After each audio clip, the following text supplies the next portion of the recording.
তো বস চলে এসেছে নতুন ভিডিও নিয়ে। তো আজকে আমরা এই ভিডিওর মধ্যে সালমান খানের সিকান্দারের ট্রেলার নিয়ে কথা বলবো।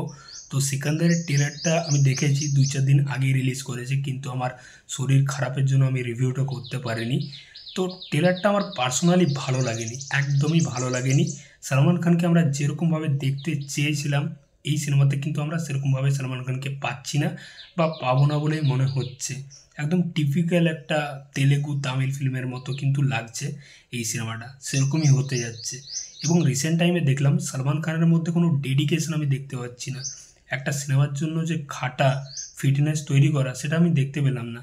মানে সালমান খানের সিকান্দারের যে লুকটা, এই লুকেই কিন্তু তার প্রিভিয়াস 4-5টা সিনেমা দেখে নিলাম।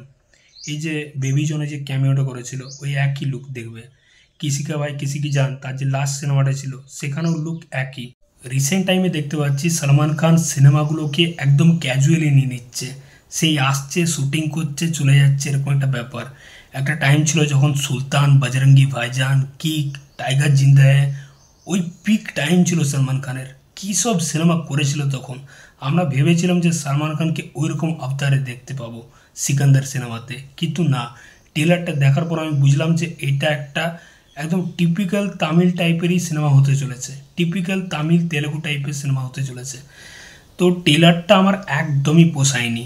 ট্রেলারের মধ্যে সালমান খানের অপোজিটে নায়িকার চরিত্রে রশ্মিকা মান্দানাকে দেখতে পাচ্ছি। মানে বুঝতে পারছো, তাদের কেমিস্ট্রিটা একদমই জমছে না, একদম আধকাজা লাগছে, দাদু নাতি লাগছে।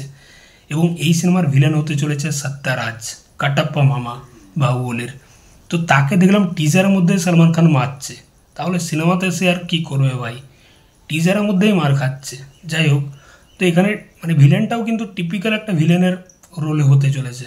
ট্রেলারের মধ্যে কোনো গুজবাম্প ফিল দেওয়ার মতো জায়গাই নেই, কোনো ডায়লগবাজি নেই যে ডায়লগটা শুনে মনে হচ্ছে হ্যাঁ একটা সলিড পাঞ্চ লাইন ছিল বস। সালমান খানের প্রেজেন্স ভালো, তাকে দেখতে ভালো লাগছে, এবং কিছু অ্যাকশন সিকোয়েন্স দেখতে ভালো লাগছে। আর কিচ্ছু নাই ট্রেলারটার মধ্যে। গল্প বুঝতে পারা যাচ্ছে যে এখানে একটা মেডিকেল স্ক্যাম হতে চলেছে। এখানে সত্যারাজের যে ক্যারেক্টারটা, সে একটা মেডিকেল মাফিয়া, এবং তারই চক্করে পড়ে রশ্মিকা মান্দানার যে ক্যারেক্টারটা রয়েছে সে মারা যাচ্ছে হয়তো।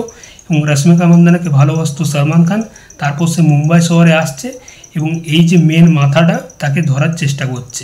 এটা হচ্ছে সিনেমার বেসিক প্লট। তো সিনেমার গল্প কিন্তু খুবই সিম্পল হতে চলেছে। এবং এই যে ডিরেক্টর AR মুরুগাদাস, তার রিসেন্ট টাইমে কাজ খুবই খারাপ যাচ্ছে, সিনেমা খুবই খারাপ যাচ্ছে। ডিরেক্টর ভালো, কিন্তু রিসেন্ট টাইমে তার অবস্থা খুবই খারাপ, সালমান খানের মতনই অবস্থা।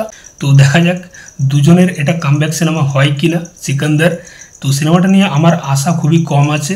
সালমান খানের সিনেমা ঈদে আসছে, মানে তার ক্রেজ বিরাট থাকা দরকার, কিন্তু সিকান্দারের ক্রেজ সেরকম লেভেলে নেই। দেখা যাক সিনেমাটা ঈদে কেমন কি বক্স অফিস করে। সালমান খানের খারাপ সিনেমাও তো 100 কোটি কালেকশন করে, তাহলে যে সেটা ভালো সিনেমা হয়ে যায়, একদমই না। দেখা যাক, ঈদে আসছে সিকান্দার। তোমাদের ট্রেলারটা কেমন কি লেগেছে অবশ্যই জানিও। চললাম, আবার দেখা হচ্ছে পরের ভিডিওতে। চ্যানেলটাতে নতুন হয়ে থাকলে অবশ্যই সাবস্ক্রাইব করে যাবো। Take care.